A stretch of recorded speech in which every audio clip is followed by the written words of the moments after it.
Bienvenidos a Análisis Situacional. Les recuerdo nuestros nuevos horarios. 3 emisiones semanales. Los domingos a las 11 de la mañana y los domingos a las 8 de la noche y los lunes a las 8 de la noche. Hoy nos acompaña Carlos Fernández, el nuevo presidente de Fedecámaras. Es un empresario venezolano, nació en el Zulia, tiene una maestría en gerencia por la Universidad Católica Andrés Bello, se desempeñó también como primer vicepresidente de Fedecámaras, fue presidente de Conce Comercio, también fue presidente de la Cámara de Comercio de Maracaibo, fue director de la Bolsa de Valores de Caracas, director de la Junta de Consejeros de la Asociación Iberoamericana de la Cámara de Comercio, director internacional de la Cámara de Comercio Latina de los Estados Unidos, es director del Consejo Nacional de Promoción de Inversiones, CONAPRI, es miembro de la Junta Directiva del IESA. Bienvenido, Carlos. Muchas gracias, Oscar, por la Gracias a invitación ti. y por la excelente oportunidad de comunicarnos por estos medios. Muchas gracias. Tu ascenso a la presidencia de Fedecámara ha provocado algunos cambios, ¿no? De hecho, es la primera vez en mucho tiempo que hay un acercamiento formal, institucional, con el gobierno bolivariano. ¿Qué significado le atribuyes a este acercamiento? Porque de entrada implica un reconocimiento mutuo de ambas instituciones. Yo lo pongo en el contexto nacional y celebro también el diálogo que se va a dar en México a partir de este viernes 13, este viernes 13 de agosto que comienza ese proceso de diálogo. Y lo celebro, entre otras cosas, porque creo que está habiendo por mucho tiempo una sintonía entre los dirigentes del país, políticos, económicos, diferentes sectores, con lo que el país quiere, con lo que el país nacional quiere. Muchísimos estudios de opinión, y usted lo sabrá Sí. mejor que yo. Más del 80% a favor La del población diálogo. venezolana cree en el diálogo, cree en la conversación, cree en buscar espacios para la solución de los problemas. Y ese acercamiento con el Ejecutivo Nacional de Fedecámaras nació precisamente a raíz de la pandemia. Cuando se declara la emergencia de la pandemia, hubo algunos contactos entre nuestros sectores, con Comercio, con Industria, Cavidea, etcétera, que tradicionalmente tienen contacto con los ministerios de sus competencias, por decirlo de alguna manera. Hubo muchas reuniones y se planteó la necesidad de que Fedecámara, como paraguas de todo el sector empresarial, también tuvieron acercamientos. Fueron unas reuniones en marzo del año pasado con la señora Delcy Rodríguez, con el señor Tarek El Aizami, y donde Fedecámara recogió las propuestas de sus 15 sectores económicos de sus 19 regiones, las procesó, los concatenó, les dio orden de prioridad y las presentó. Pero al final lo que nosotros hemos planteado es que ojalá la economía sirva como punto de encuentro para dirimir las diferencias y sobre todo para traer soluciones a los problemas de los venezolanos.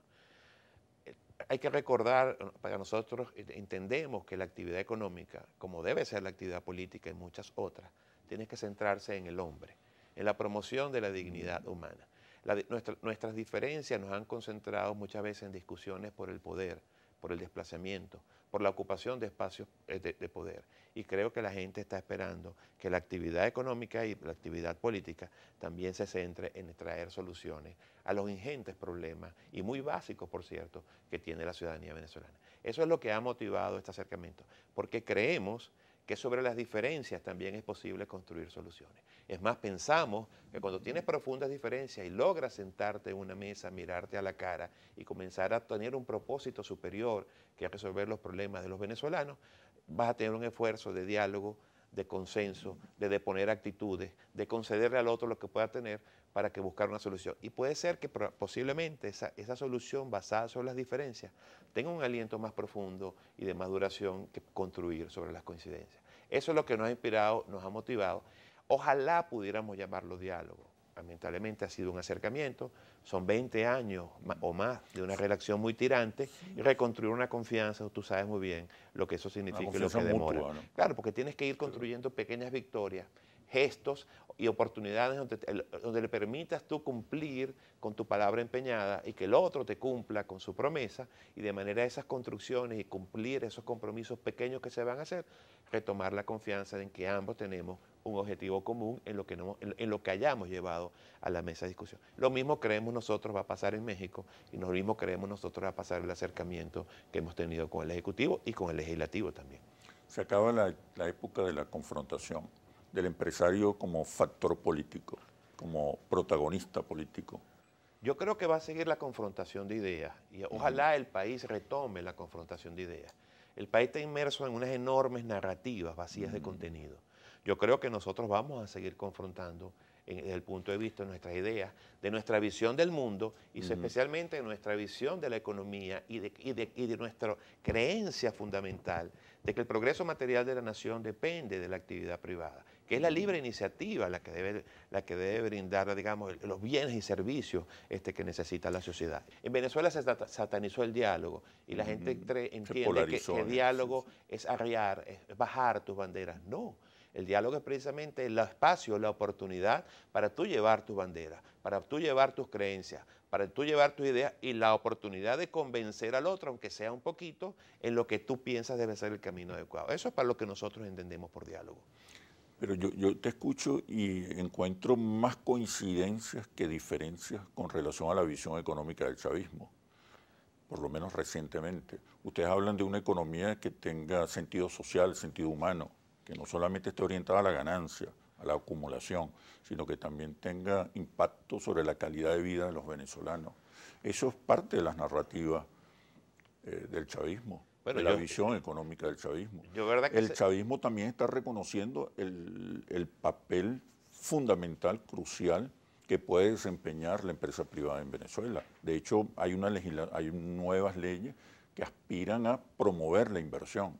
El pensamiento clásico liberal que nosotros, digamos, de alguna manera insufla, pues el pensamiento que Fedecámara responde, y que es la valoración, pues, de la libre iniciativa, del libre mercado, pues, y de la libre oportunidad, está muy claro que la empresa privada es generación de riqueza. Lo que pasa es que muchas veces se malinterpretó lo que significaba generación de riqueza, porque no es riqueza para el accionista o para el promotor de la empresa, es fundamentalmente riqueza para la sociedad. Cuando un señor que vende mil teléfonos celulares obtiene un beneficio, mucha más utilidad tiene la sociedad al incorporar 1000 teléfonos inteligentes que crean contenido, que comunican a la gente, que le permiten trabajar, que el beneficio particular que lleva esa persona. Y yo creo que está comprobado en el mundo occidental, por lo menos, que como el que más me atrevo a comentar, que la empresa privada, y en Venezuela el éxito enorme de 1928 a 1978, está claro que la empresa privada lo que fue un agente de cambio, fue un agente de inclusión social, fue un agente de movilidad social enorme. Pienso que una de las cosas más inclusivas que puede haber socialmente es un buen empleo. Y en un buen empleo lo que necesita es trabajadores productivos en empresas eficientes.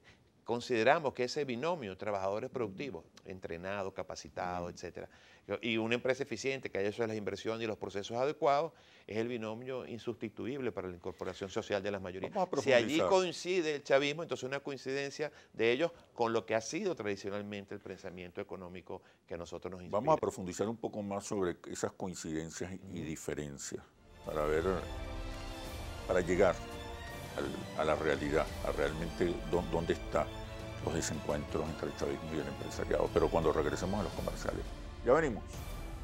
Conversamos con Carlos Fernández, el nuevo presidente de Fedecámaras. Te preguntaba, Carlos, acerca de las diferencias y coincidencias con relación al modelo económico que emerge dentro del chavismo. Digamos que podemos decir que no está consolidado, pero hay señales interesantes. ¿Cuáles son? El reconocimiento de la empresa privada como un factor fundamental para el crecimiento, una economía orientada al ser humano, una economía con sentido social, un papel importante del Estado.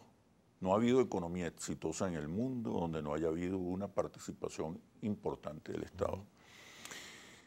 Eso te acerca al chavismo, pero a la vez me dices que los principios liberales son los que orientan un poco la visión, alimentan la visión de la economía y la visión de sociedad del empresariado venezolano. Tú has señalado allí algunas coincidencias, yo quisiera aclarar algunas y explicar también las diferencias. La coincidencia que tenemos que empezar a definir que es Estado, porque para nosotros Estado no es un Estado intervencionista. Es un Estado fuerte, pero un Estado fuerte que se basa en instituciones independientes y sólidas, que son las que generan confianza para la inversión. Pero sobre todo que no sea un Estado intervencionista.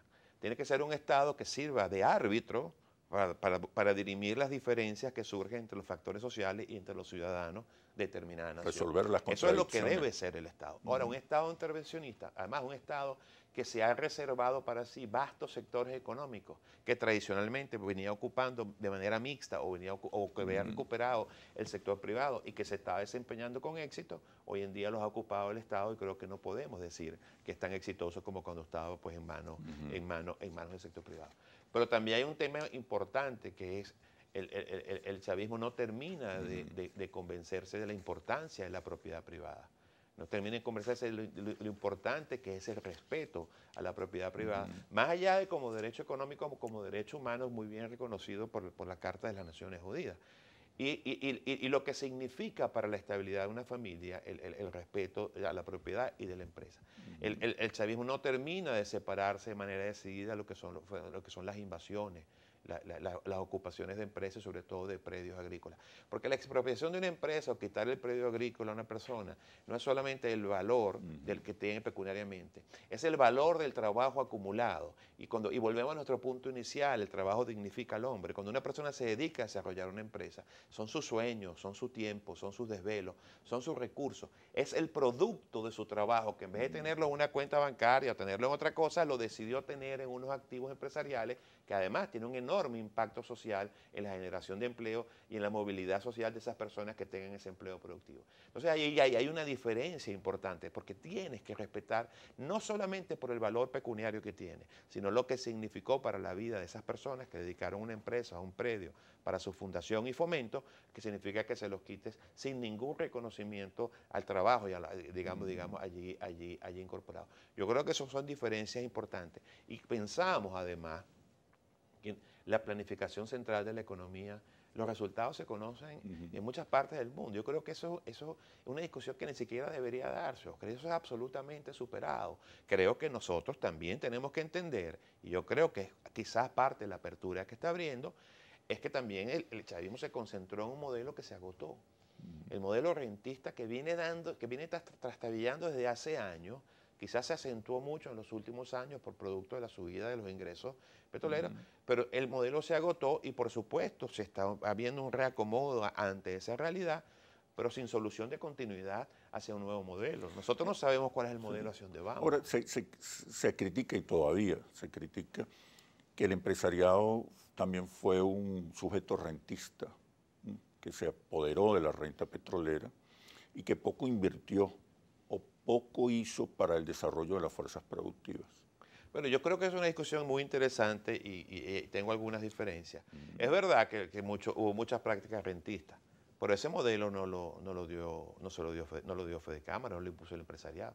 Si alguien criticó el tema del control de cambio y cómo se daba la alocación de esos recursos, fue Fedecámara, fue Concecomercio. Personalmente yo mismo en Concecomercio lo alertaba de la preocupación que significaba para nosotros el año 2012 cuando se llegó a 60.000 millones de dólares en importación, de lo que estaba significando para el aparato productivo.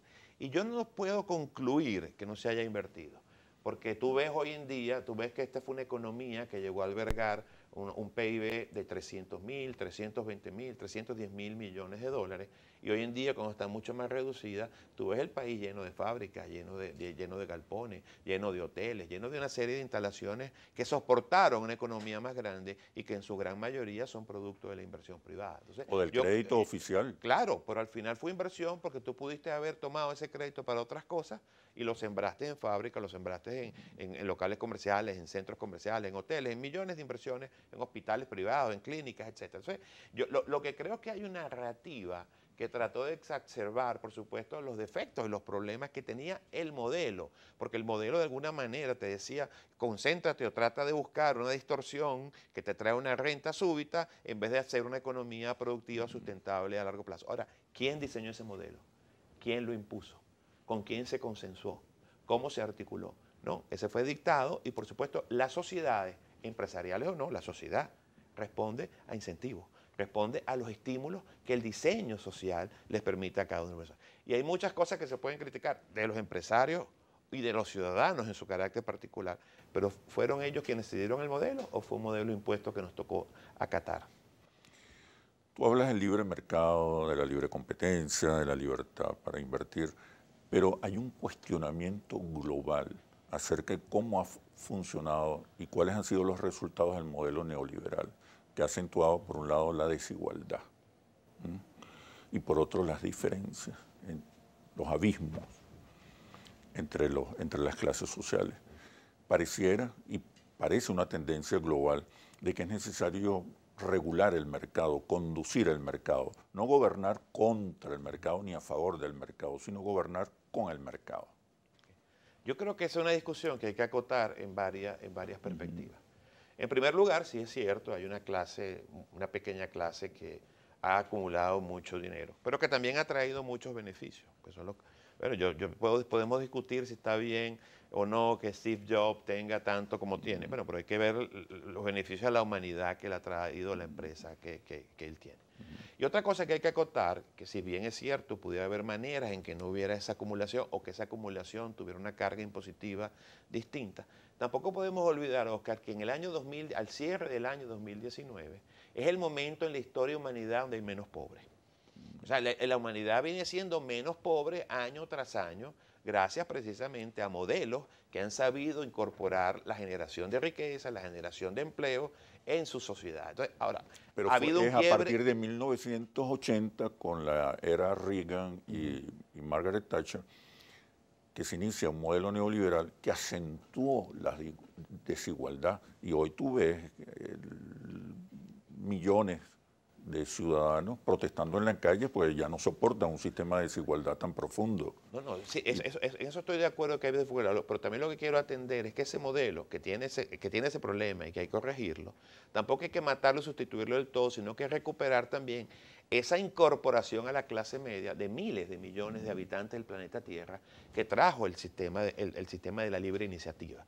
Tenemos que buscar, el planeta tiene que buscar una solución por incorporación. ¿Qué dejo de este sistema que sacó de la pobreza a miles de millones de habitantes y cómo hago para que no haya esa, a veces, desproporcionada y hasta grotesca diferencias entre uno y otro? Fíjate, Kamala Harris habla de un capitalismo inclusivo. ¿Cómo se llama el presidente de Argentina? Alberto Fernández. Habló también de un neocapitalismo. En Davos se habla de un nuevo contrato social y de un estado de bienestar. Es decir, hay un debate global porque el capitalismo no está dando respuestas. Todo lo contrario, está acentuando las diferencias sociales y la desigualdad. ¿Qué crees tú acerca de este debate? Pero por favor me respondes cuando regresemos a los comerciales. Ya venimos. Conversamos con Carlos Fernández, el nuevo presidente de Fedecámaras. Te preguntaba acerca del debate universal.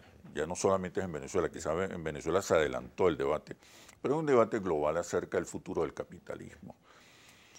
Kamala Harris hablaba del capitalismo inclusivo, Fernández, el presidente de Argentina, hablaba del neocapitalismo. En Davos habló de un nuevo contrato social y del estado de bienestar. Modelos políticos, modelos de Estado, modelos de gobierno que favorecen la síntesis entre el socialismo y el capitalismo, pareciera que están dando resultados. ¿Qué opinan ustedes? ¿Qué opina Fedecámaras? ¿Qué visión hay? Bueno, es un tema apasionante y complicado. Nosotros pensamos, y para ponerlo un poco de lo general a lo particular, tratar de aterrizar en el tema, el capitalismo o la visión económica liberal, digamos, de un lado está la parte política, de la otra parte está la parte económica. Coincide con la democracia. Y el término democracia es un término dinámico. El mismo concepto y conceptualización de lo que es la democracia ha venido cambiando. No es lo mismo que la democracia griega que la de Abraham Lincoln, que la democracia moderna de check and balance, y pesos y contrapesos, de inclusión de las minorías, respeto a las minorías. Son temas, igual pasa con el tema económico. No es lo mismo la concepción clásica de Adam Smith que tú puedes tener la concepción moderna de la economía. Entre otras cosas por el desarrollo institucional. No es lo mismo una economía de mercado sin un banco central o instituciones económicas que una economía de mercado con un banco central. O sea, para poner un poco en el contexto histórico. ¿Y cuál es nuestro pensamiento? Bueno, creo que está muy claro en la asamblea que hicimos de FEDECámara el año pasado. ¿Qué decíamos nosotros? Por una economía productiva e inclusiva. ¿Por qué? Porque nosotros entendemos la economía, precisamente como lo decía ahora, como un elemento de movilidad y de inclusión social que a través de la generación de empleo y la creación de riqueza. Yo creo que todos queremos ir a un estado de bienestar. Ahora, ¿cómo es el estado de bienestar y cómo se llega?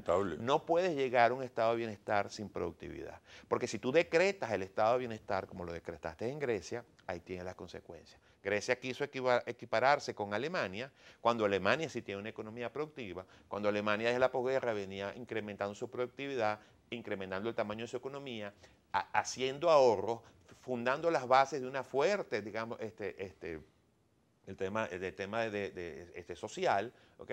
Y ahora, y tener unos ahorros suficientes para aguantar y poder darle un estado de bienestar, como han logrado los noruegos, como han logrado, digamos, los suecos y todos los países nórdicos. Ahora, si tú quieres ir a un estado de bienestar... Hay casos en América Latina también positivos, Bolivia, claro, por pero ejemplo. para llegar allá tú tienes que recuperar una economía que sea productiva, que sea inclusiva, que sea sustentable y tener guardados los ahorros suficientes para que poder resistir como estado de bienestar que eres los embates que la misma dinámica de la vida te puede traer en una o en otra circunstancia. Lo que no podemos es decretar el estado de bienestar sin haber construido las fortalezas económicas para ello.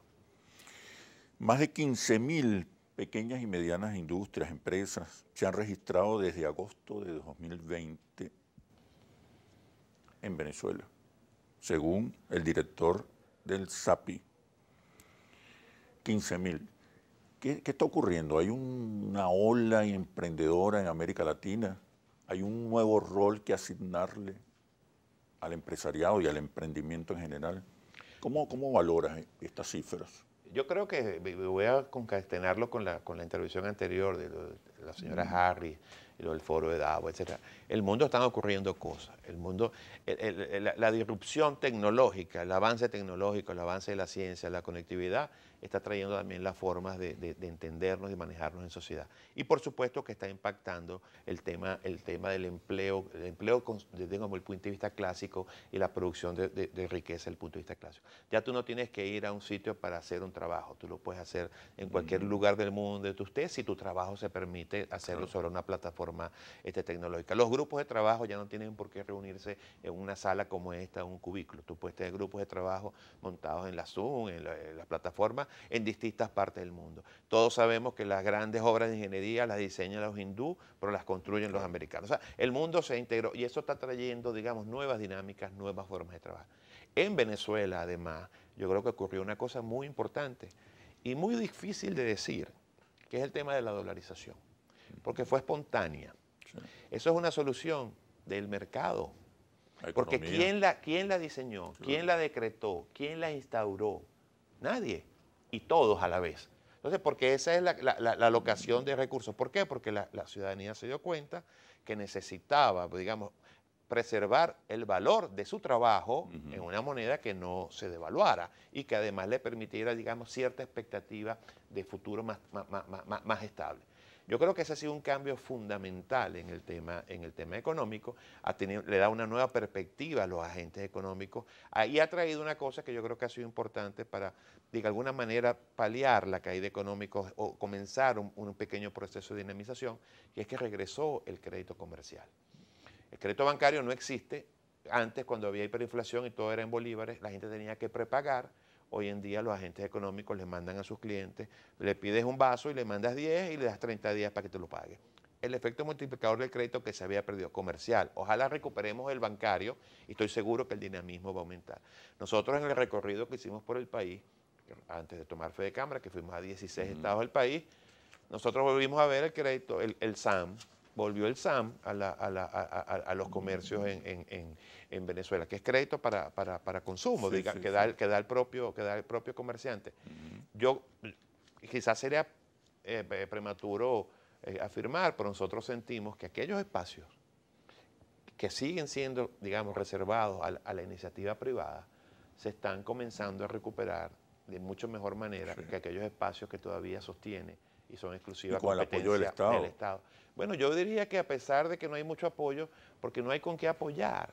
Básicamente, o sea, no hay posibilidad. Legislar a favor Bueno, de la iniciativa privada yo ya es creo, un avance. yo creo que más importante es dar demostraciones de respeto a la propiedad privada, de revertir aquellas Oye, intervenciones que no fueron adecuadas. Cuéntame, tú me decías que hubo encuentro Sí. entre el empresariado y el gobierno bolivariano, pero que todavía está pendiente el verdadero diálogo y los verdaderos acuerdos. Explícame un poco eso una vez que regresemos a los comerciales.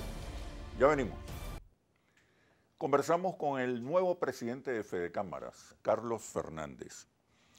Te hablaba de los retos o de las expectativas que tiene el empresariado con relación al encuentro con el gobierno o reencuentro con el gobierno bolivariano. ¿Qué aspiran ustedes? Tú hablabas de que hay un encuentro, pero todavía no se ha iniciado un diálogo verdadero, a fondo. En encuestas recientes realizadas por Interlace, se le pregunta a los venezolanos qué es más importante, qué sería más importante y más conveniente para el país, el diálogo entre el gobierno bolivariano y la oposición o el diálogo entre el gobierno y los empresarios. Te sorprenderá saber que por lo menos 3 de cada 4 venezolanos piensan que el diálogo con los empresarios es lo más importante, porque la economía es hoy la preocupación fundamental de la mayoría de los venezolanos. Como paréntesis. Y porque los venezolanos quieren que el Y diálogo quieren sea respuestas. instrumento para solucionar los problemas de la ciudadanía. El diálogo Exacto.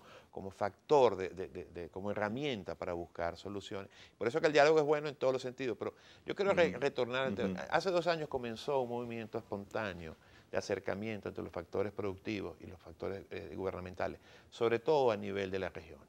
Hoy en día es común ver cómo nuestras cámaras de base, nuestras asociaciones de base, tienen, digamos, constante comunicación, discusiones, enfrentamientos, pero fluidos entre, digamos, las alcaldías y las cámaras de base, o entre las fuerzas, digamos, administrativas y nuestras asociaciones de productores, asociaciones de ganaderos, etc.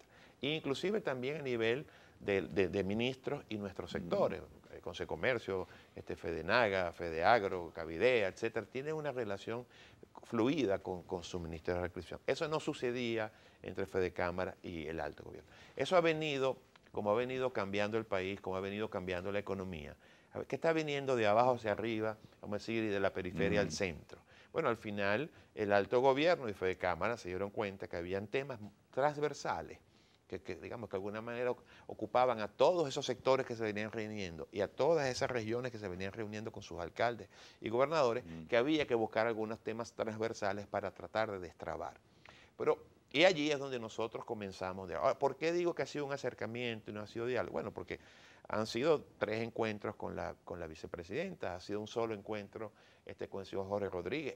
Él delegó en una comisión donde están otros diputados con quien ha habido más encuentros. Pero creo que nos toca profundizar más en una agenda, poner hitos, poner algunas fechas, para que el país no tenga una expectativa y se vuelva a frustrar porque no ve los resultados de esos trabajos. Entonces hay que tener victorias tempranas, hay que tener resultados, no solamente para ir construyendo la confianza entre los que nos sentamos en la mesa, sino lo más importante, para seguir contando con ese acompañamiento que tú dices que hoy es de 3 de cada 4. Lo que quiero traer con esto es que el momentum que está viviendo la sociedad en favor de la política, del diálogo, como elemento de resolución de los problemas, tenemos que aprovecharlos con resultados tangibles, concretos, y que no siga como el resto de la discusión, que sea una mera narrativa sin contenido y sin resultado. Mientras esperamos diseñar el modelo compartido, que es necesario, es urgente, ¿qué medidas aspiran ustedes que tome el gobierno en el corto plazo?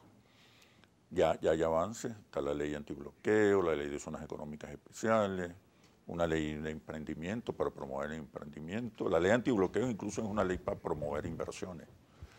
¿Qué medidas aspiran ustedes? Medidas en concreto.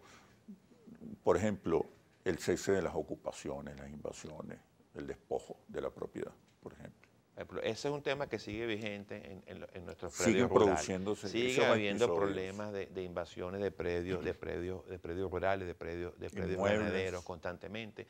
Aquí mismo en la ciudad de Caracas siempre llegan denuncias de edificios en tal lado, galpones en este otro lado que han tenido invasión.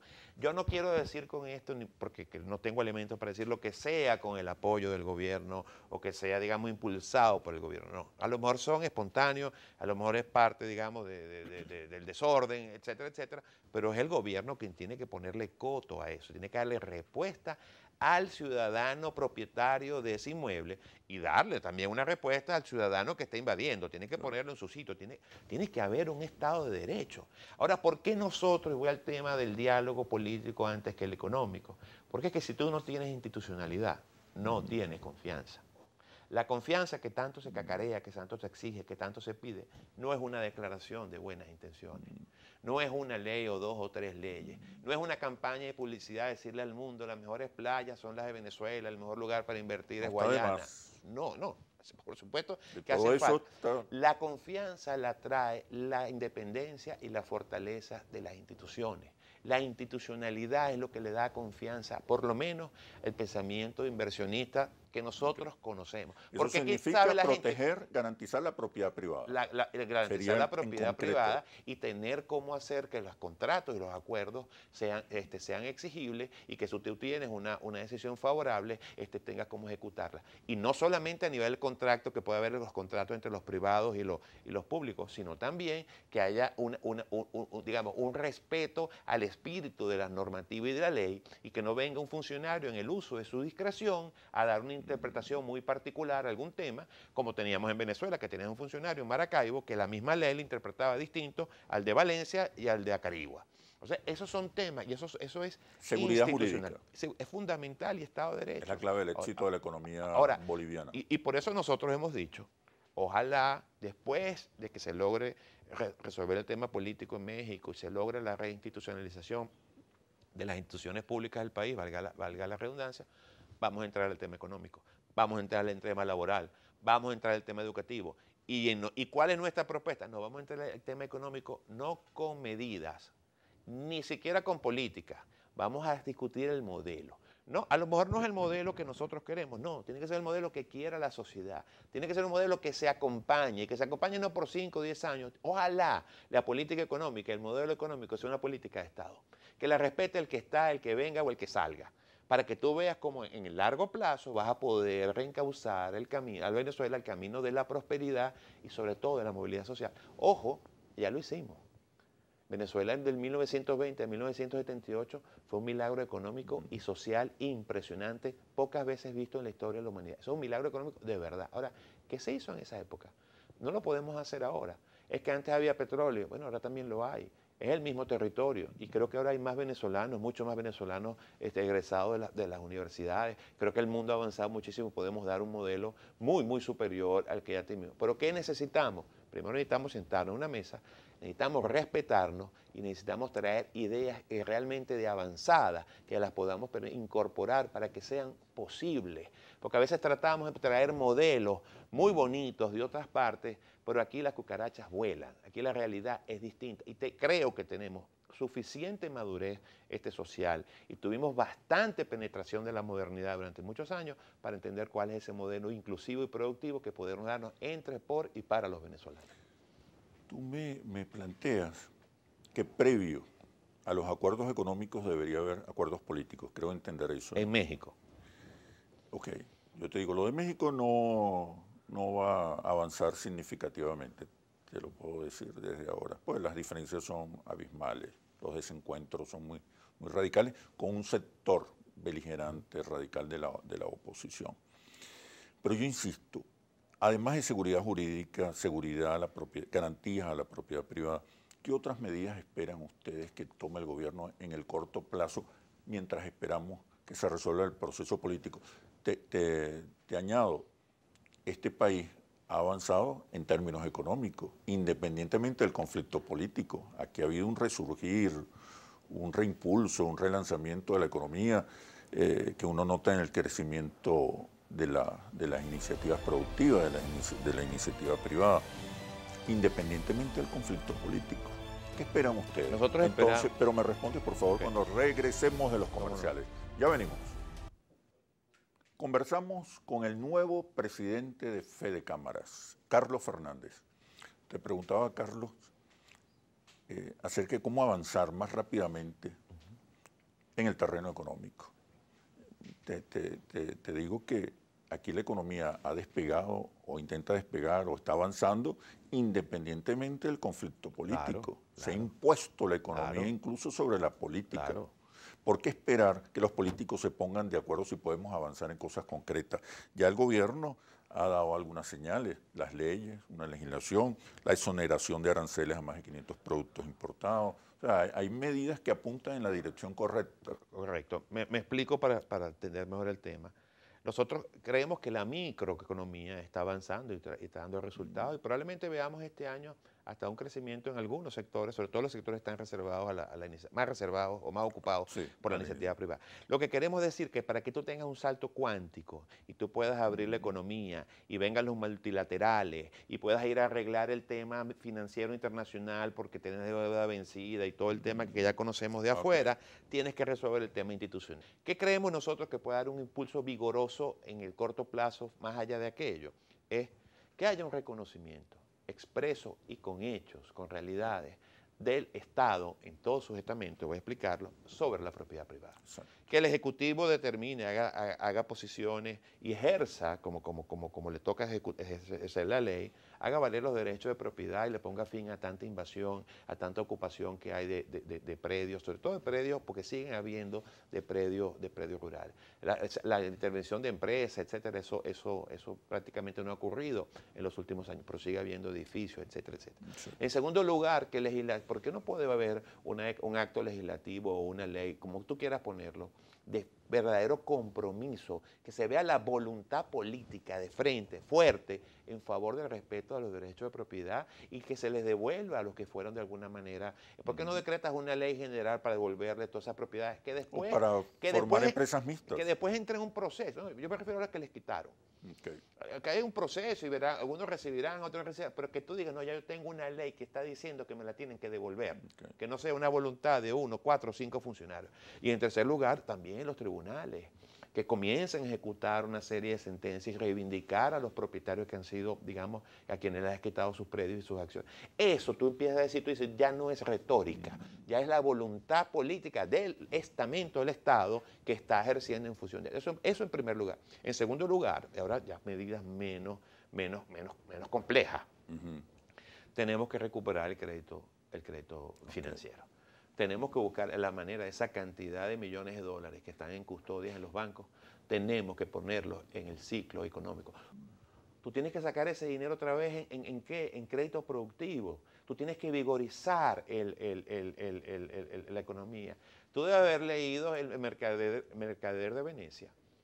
Esa obra tiene 500 años y ahí está el poder multiplicador del crédito. Eso es un clásico en economía, eso no tiene ninguna discusión. Como lo decíamos anteriormente, que el crédito comercial ha traído dinamismo. Imagínate tú si le sumas que el dinamismo del crédito financiero y le sumas que haya realmente una voluntad política expresada con compromiso, con hechos, de respeto a las garantías de la propiedad. Que durante mucho tiempo se entregó crédito, se entregaron recursos y que el empresariado finalmente no invirtió. Pero no vemos el país lleno de fábricas, de clínicas, de hoteles. ¿Y eso quién lo hizo? Eso lo hizo el empresariado, con financiamiento propio, con financiamiento... ¿Que hubo distorsiones? Probablemente, pero vuelvo al punto. Las distorsiones las creaba el modelo que estaba diseñado, no la voluntad propia. La sociedad, en el modelo que nos demos, tiene que generar incentivos para que la gente sea productiva. Que entendamos al ser humano en búsqueda de su dignidad, también como un ente productivo. Que tu dignidad no venga de que te regalen algo, que tu dignidad venga de tu capacidad para desarrollarte plenamente como individuo. Y eso lo pueden hacer los modelos, y eso lo modelan las sociedades, y eso los incentivan las sociedades. Y esa es la que nosotros proponíamos el año pasado cuando decíamos productiva e inclusiva, porque ¿qué es lo que queremos? Que tú a través de tu productividad tengas la posibilidad de planificar tu vida, la de tu familia, darle oportunidades a tus hijos y gozar los beneficios no solamente de la formalidad, sino de la modernidad que trae el empoderamiento del ciudadano formalmente incorporado. ¿Qué está dispuesto a otorgar, a dar el empresariado? Nosotros seguimos dispuestos a poner la economía como punto de encuentro para la búsqueda de soluciones de los problemas del país en primer lugar y de los problemas de las empresas en segundo lugar. Tenemos que poner hoy en Venezuela por encima de todo los problemas de la ciudadanía, porque son profundos, son graves y no pueden seguir esperando. ¿Se consideran ustedes un sujeto de cambio, un sujeto progresista? ¿Es hoy el empresariado un factor para el cambio, para la mejoría, para el progreso? Creo que me vas a disculpar la falta de modestia. Algunos chavistas hablan de sujetos revolucionarios, sí, sujetos de cambio. Me vas a perdonar la modestia. Nosotros creo que nos hemos convertido no en sujeto de cambio, sino en actor de cambio. O transformador. En protagonista del cambio, porque no hay nada más inclusivo que un empleo productivo. Y los venezolanos que están en Venezuela haciendo empleo, además de las variables económicas que puede medir cualquier transnacional, medimos arraigo, medimos compromiso, medimos pasión por nuestro país, por nuestra gente y por lo que venimos haciendo de varias generaciones o de una. Ese elemento subjetivo que vimos en esta visita a los 16 del país, pues es lo transformador que estoy viendo. Yo creo, perdóname la modestia nuevamente, creo que la visión de empresa que tenemos los empresarios venezolanos es muy distinta a la visión de empresa que tienen nuestros vecinos, por lo menos en Latinoamérica.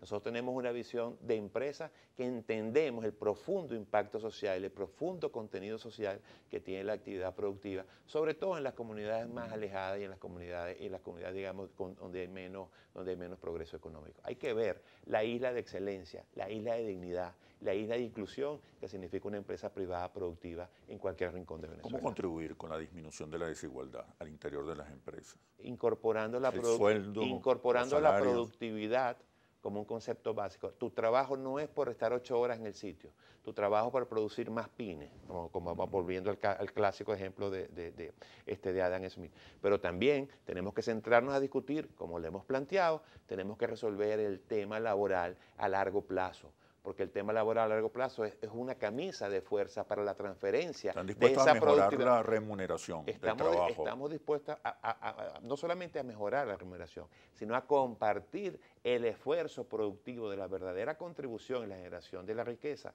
de los colaboradores, pero en una relación que el umbral no sea la salida. Tú no le puedes poner el desideratum a la relación laboral al día que termina la relación laboral con la prestación de antigüedad. El desideratum debe ser el 15, debe ser lo que te llevas el viernes, lo que te llevas cada quincena, porque es con el dinero de hoy que tú vas a construir el futuro y el bienestar de tu familia y de tu país. Y eso es una conceptualización totalmente distinta. Y sin olvidar que tenemos que refundar el sistema de seguridad social. Porque recuerda que el sistema de seguridad social tenía sus ahorros en bolívares. Y con el tema de la hiperinflación ya sabemos lo que pasa. Hoy en día hay 5 millones de personas que tienen pensiones y probablemente entre el sector público y el sector privado haya 7 millones de trabajadores formales. Tú no puedes tener una seguridad social de 7 que sostenga 5. Ahí tenemos un tema enorme que tenemos que meterle el pecho y que no se hace en 2 años.